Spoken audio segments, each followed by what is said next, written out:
When you think of Claude Monet, you probably picture those dreamy Impressionist paintings. But here's what most people don't realize. Behind all that beauty was a guy who worked relentlessly and figured out a clever business move that's still used today. That strategy turned his art into a multi-million-dollar empire. By 1912, Monet wasn't just scraping by, he was living the high life. Picture this, you walk up to his huge mansion, and the gardens are so perfectly kept that he actually had 6 gardeners working full-time just to keep them looking that way. Out front, there's a car so luxurious that only the absolute elite in Europe could even dream of owning one. Monet's house was so impressive that after signing the armistice to end World War I, the French Prime Minister, Georges Clemenceau, wanted nothing more than to escape to Monet's place at Giverny. But it wasn't always this way. Go back to 1876, and Monet's life looked completely different. He was drowning in debt, scrambling to find wealthy patrons just to pay his bills. But before I tell you how Monet became an insanely wealthy artist even by today's standards, we must first dive into where he started. Around 1867, Monet found himself in a tough spot. He needed money fast, so he switched to painting on smaller canvases. Why spend months on a huge masterpiece, only for the salon to reject it or hang it in some dark corner where no one would see it? Monet decided it just wasn't worth the risk. And just to clear things up, the salon isn't where you go for a haircut. It was basically the big annual show in France, where a group of judges picked out the best paintings to put on display. If your work made it in, you had a much better shot at actually selling it. If not, your painting would be sent to the Salon de Refusé, which is just a fancy way of saying the reject pile. And yes, you have to put up with my French pronunciation for a bit. Fast forward a few years to 1870, and the Franco-Prussian War kicks off. Monet had just married his first wife, Camille, and when things got dangerous, they packed up and headed to London to escape the chaos. At the same time, arguably the most important dealer to keep Monet's career alive, who goes by the name of Paul durand-ruel, also left France for London. By coincidence, it was the Barbizon school painter Charles-François d'Aubigny who introduced the two men to each other in London in 1871. In that meeting, which took place inside the Café Royal on Regent Street, d'Aubigny said something so visionary that it made durand-ruel immediately buy Monet's paintings and exhibit them. This artist will surpass us all. Monet and durand-ruel hit it off right away. No contracts, no paperwork, just a handshake and a bit of trust. That meeting kicked off a partnership that would last for the next 50 years. According to an Impressionist scholar named John House, he identified that durand-ruel had bought one of Monet's paintings titled Breakwater at Trouville Low Tide that year. But things took a turn for durand-ruel when he got back to France. His wife caught pneumonia after a night at the opera and sadly passed away just days later, while pregnant with their 6th child. After that, durand-ruel threw himself completely into supporting artists and their work. His devotion to the soon-to-become Impressionist artists also immediately drew pushback. As he recalled, attacked and reviled by the upholders of the Academy and old doctrines, by the most established art critics, by the entire press, and by most of my colleagues, they were beginning to become the laughingstock of the salons and the public. Myself, guilty of having exhibited and daring to champion such works, I was treated as a madman and a person of bad faith. All this criticism made life really tough for durand-ruel. He racked up huge debts and nearly went bankrupt, having to sell off his Barbizon paintings through middlemen because buyers were told to steer clear of him. He managed to avoid total financial disaster by working things out with his creditors, but by 1874, he could no longer afford to buy any more paintings from his Impressionist friends. On the other hand, things weren't much better for Monet. In 1872, he was getting about 320 francs per painting. That jumped to 600 francs in 1873, but by 1877, prices had crashed down to just 177 francs. Meanwhile, someone like Jean-Léon Gérôme, a top salon artist, could sell a single painting for 20,000 francs. That's the difference the salon made. By 1876, Monet was drowning in debt and hoping for a wealthy patron to throw him a lifeline. It looked like he found one when Ernest Hochstedt invited him to paint some decorative panels at his place at Montgeron, just outside Paris. But then the Hochstedt family lost their money too, and Monet never got paid. They ended up selling a dozen of his paintings for less than 200 francs each, which hit Monet hard. In 1877, things were so bad that Monet was selling not his finished paintings, but rough sketches, sometimes for as little as 25 francs, and usually just to friends or other artists. Throughout the 1870s, Monet mostly depended on local Parisians instead of professional art dealers, so making a comfortable living was still out of reach. But in the 1880s, things finally started to look up for both Monet and durand-ruel. Back in 1880, Monet's dealer Georges Petit wasn't worried about the quality of Monet's paintings. Instead, he was frustrated that Monet was selling them for prices that were just too low. That was great news for Monet, of course, but it also meant that if he tried to raise his prices, he risked putting off some of his collectors. So what actually changed for Monet and his dealer durand-ruel during this decade? How did Monet go from selling his paintings for a few hundred francs to suddenly asking for thousands by the end of the 1880s? First off, the old government-run salon ended in 1880, which opened the art market and made things much more flexible. Suddenly, if you wanted to buy or sell paintings, you didn't have to go through the salon anymore. Dealers like durand-ruel became the new go-to places for art. Around the same time, durand-ruel managed to get some credit from the Banque de Union Generale, which meant he could start buying Impressionist paintings again. With these changes, durand-ruel's business really started to take off. In 1883, durand-ruel pulled off something new. He organized a solo show just for Monet. This was a fresh idea at the time, and Monet was all in. The show got a good reception and marked a big moment in Monet's career. But Monet himself wasn't happy. In a letter to durand-ruel on March 5th, he called the exhibition a flop and a catastrophe. Why? He blamed poor promotion and a gallery space that was flooded with harsh daylight, which didn't do his paintings any favors. To see why Monet was so frustrated, we need to jump back to 1880. That's when Monet and durand-ruel agreed on an exclusive deal. Monet would only sell his paintings to durand-ruel. It was a big leap of faith, putting all his trust in one dealer. This arrangement lasted until 1885, but it wasn't always smooth sailing.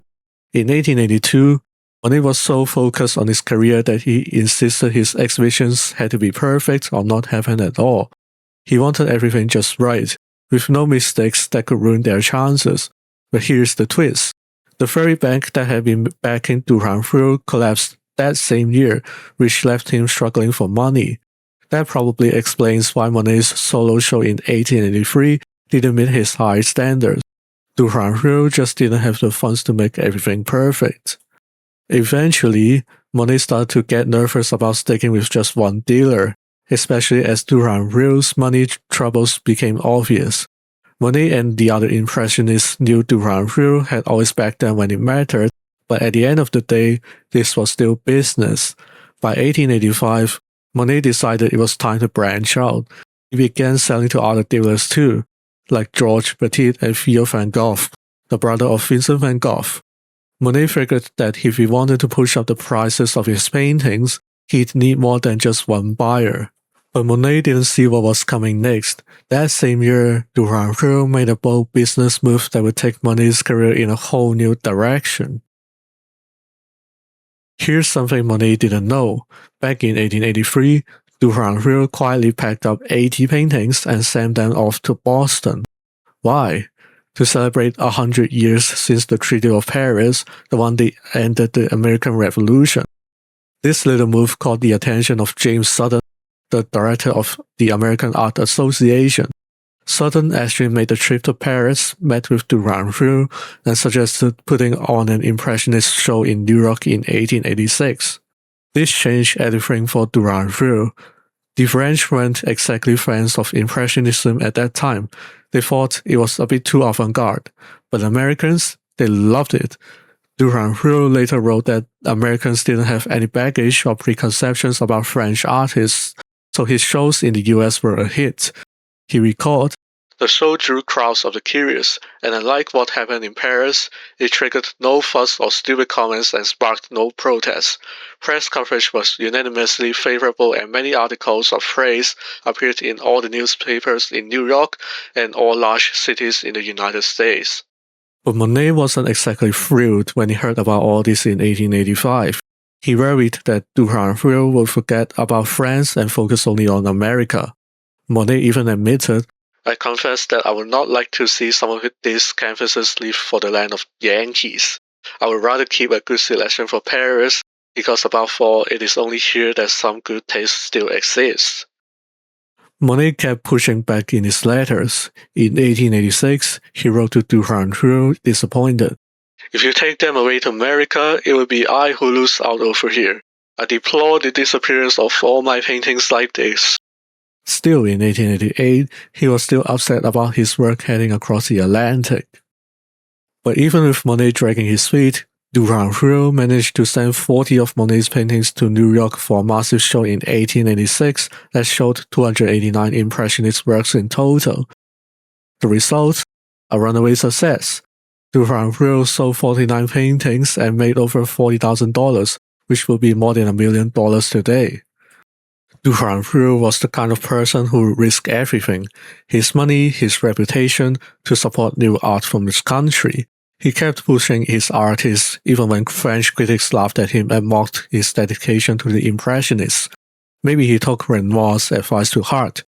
"Do what they may, they will never destroy your true quality, your love of art and your defense of living artists. In the future, it will be your claim to fame." Now, Durand-ruel's American adventure wasn't all smooth sailing, even if his memoir makes it sound that way. But in cities like Chicago, Pittsburgh, and Denver, his exhibitions got museums and collectors interested in French Impressionism. That's how the international demand for these paintings really started to grow. And it was in Chicago where Monet finally pulled off his biggest move, the one that sent his fortune skyrocketing. This is the only archival video footage we have of Monet, recorded in 1915. I want you to notice how fast he is painting one of his water lilies landscapes near his home in Giverny. By this point, Monet had painted thousands of pictures, so you'd expect him to be quick with a brush, right? But here's the thing I want you to notice. I would like to propose here that what Monet is doing isn't just about being experienced or fast.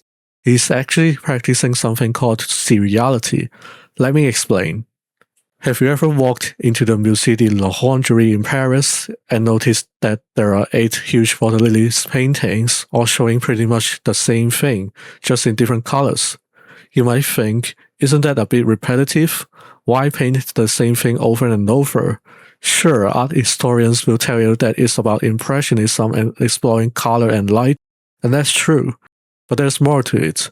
Monet was doing this on purpose, as a way to meet the huge demand for his paintings, which were getting more and more expensive. This is his way of making unique multiples. Basically, instead of just one special painting, you make a whole series, like Monet's famous Haystacks.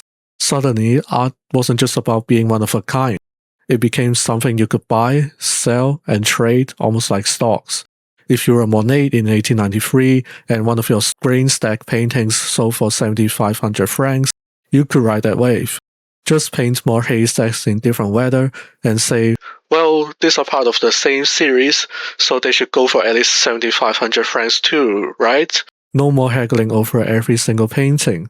You've set the price, and now you can keep building on it. So Monet didn't have to keep wondering on what to paint next. He could just stick with what worked. Even as he slowed down and made fewer paintings, the price for each one kept climbing, especially after 1888. In other words, he could work less and still enjoy a pretty comfortable life. But where did all this demand for Monet's paintings actually come from? Enter Berthe Palmer, one of the so-called Chicago queens of finance. She wasn't just rich, she was a powerhouse. Society leader, art collector, philanthropist, and a sharp business mind. One newspaper even called her the only American woman who really knew how to spend her money. By the time she died, she'd doubled her husband's real estate fortune. But why was she so obsessed with Monet's grain sacks? She bought 9 out of the 30 he painted. What made these haystacks so special to her? Here's one reason. Palmer was buying Monet's paintings right when Chicago traders were turning grain into something more than just food. Grain was becoming a financial product, traded on the markets, and suddenly it was at the heart of big business. If you were living in Chicago back then, a haystack wasn't just a symbol of the countryside. It was a sign of money, trade, and the city's booming economy. So for Palmer, these paintings weren't just pretty pictures. They were tied to the world she lived in. And that's interesting because it shows that the meaning of a painting isn't just about what the artist intended. Sometimes it's the buyer who gives it a whole new story. Also, the idea of art as an investment really took off in America in the 1880s. Newspapers were calling art a stable good, something you could buy and sell again and again, maybe even safer than putting your money into a land or a house. Artists started thinking about what people in the future might want to buy, and that shaped what they made. In the end, Palmer became one of Monet's biggest collectors. She bought 90 of his paintings, including many from his series such as Grain Sacks, Ruined Cathedrals, Poplars, and Morning on the Sign. She didn't just keep them to herself either. She lent them out for major exhibitions such as the World's Columbian Exhibition in Chicago in 1893, helping to make Monet and the Impressionists even more famous. Now, Monet didn't write down every sale. There's actually a mysterious 8-year gap in his records between 1889 and 1897. But when he started keeping track again in 1898, it was clear that he was making serious money. His total earnings were now in the 6 figures, and the average price for his paintings had jumped to 5 figures. Maybe the French philosopher Jean Baudrillard was onto something with this idea of the logic of sumptuary values. He suggested that in our modern world, price matters only when something is sold. If that's true, then art auctions are basically just fancy gambling. So Monet started asking for higher prices for each painting in his series, saying he put more work into each one. For example, he wanted 15,000 francs for his ruined cathedrals. This really frustrated his dealer, durand-ruel, because he meant paying way more than he was just used to keep Monet happy. Monet even admitted later, "It's a certain fact that from the day when I allowed myself to ask for certain prices for my cathedrals, our relationships and business affairs have never been the same." Even so, durand-ruel stuck with Monet as one of his main dealers right up until he died in 1922. And it wasn't always Monet getting the upper hand. Sometimes durand-ruel made a tidy profit too, like when he resold 6 of Monet's water lilies in 1899 for 15,000 francs. Even though Monet had sold them to him for just 6,500 francs. That didn't exactly thrill Monet either. But here's the thing, both Monet and his dealer knew how to use the idea of making paintings in a series to their advantage. They kept pushing up the prices, and it got to the point where, allegedly, in 1921, a Japanese dealer named Kojiro Masukata visited Monet at Giverny and asked for one of his water lily paintings. The price? 800,000 francs, which is about $7,700,000 US today. That's a huge jump from where they started. When Monet died in 1926, his estate was worth just over 5 million francs. More than 3 million of that was in shares. His huge house in Giverny was valued at 400,000 francs, and his personal art collection was valued at nearly 1.4 million francs. He even owned a Panhard and Levasseur car, which, if you're into vintage cars, you know how rare and fancy that car was back then. But there's one more thing I want to point out before how Monet's approach to making a series of paintings still affects us, even a century after he died. Monet wasn't the only one to play with the idea of repeating things in his art. If you look at Andy Warhol's famous silk screens, Gerhard Richter's abstract build, or Damien Hirst's myriad spot paintings, you see they all use this trick of making lots of similar but slightly different works. It's a way to be original and make more at the same time, and yes, it's also a smart way to make more money. As Karl Marx puts it, the character of particular commodities, their color, weight, beauty, history, or utility is evaporated by the heat of exchange value, and they become abstractions.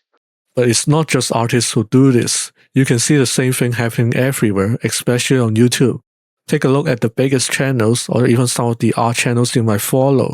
Notice how they use the same style, the same thumbnails, or even the same video ideas over and over. That's seriality in action, and it's become a big part of how people build their brands online. It's kind of wild, isn't it? So much has changed since Monet died in 1926, but this idea of repeating things to make a living has stuck around. Being a genius with a paintbrush or a guitar is great, but it's not the whole story. No matter how talented you are, whether you're painting, making music, or acting, you eventually have to deal with the business side. That's where the behind-the-scenes people come in, the dealers, the agents, the folks who help artists get out of obscurity and actually get noticed. So next time you're standing in front of a Monet in a gallery, don't just look at the brushstrokes. Think about how that painting ended up there, in the spotlight, instead of someone else's work. Who helped make that happen? Because behind every famous painting, there's almost always someone working quietly to make sure the world actually gets to see it. And if you're curious about finding a truly original Monet, take a closer look. Is the painting in front of you a one-off, or is it part of a series? Maybe the single, standalone piece is worth more than the ones that are part of a set. Finally, YouTube thinks you'll be interested in watching this video next, so click the video on your screen and I will see you there. Bye.